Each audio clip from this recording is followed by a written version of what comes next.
In other news, Syria has taken control of another base from the U.S. forces days after Syria assumed control of another facility near the Jordan-Iraq border.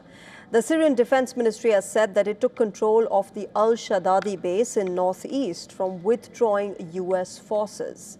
In Syrian Defense Ministry, in fact, they said that forces of Syrian Arab Army have taken over the al-Shaddadi military base in Hasakeh countryside following coordination with the American side.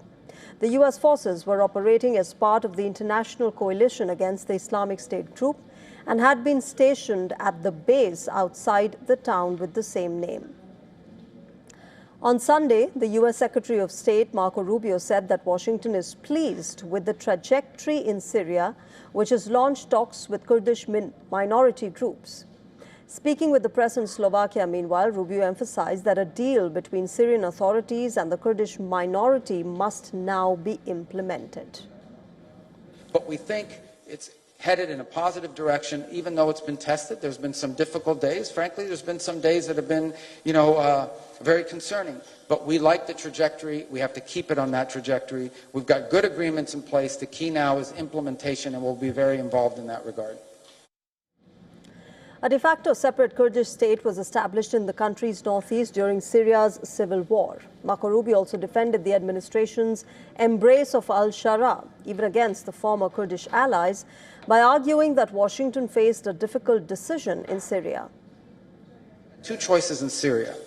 Choice number one was to let the place fall apart into 18 different pieces, long-term civil war, instability, mass migration, playground for terrorists, ISIS running all over the place, Iran getting back in. That was choice number one.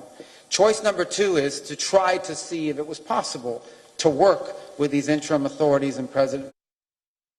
Leaders and Kurdish officials announced an agreement to integrate Kurdish forces in autonomous areas of Syria into the Syrian state in January this year.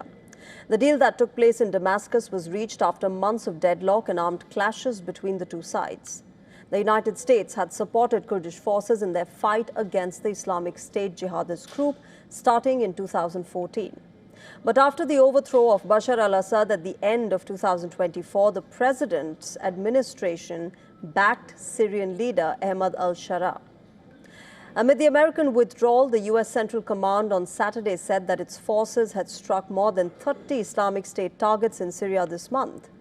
A CENTCOM statement said that airstrikes between 3rd of February and 12th of February this year hit Islamic State infrastructure and weapons storage targets.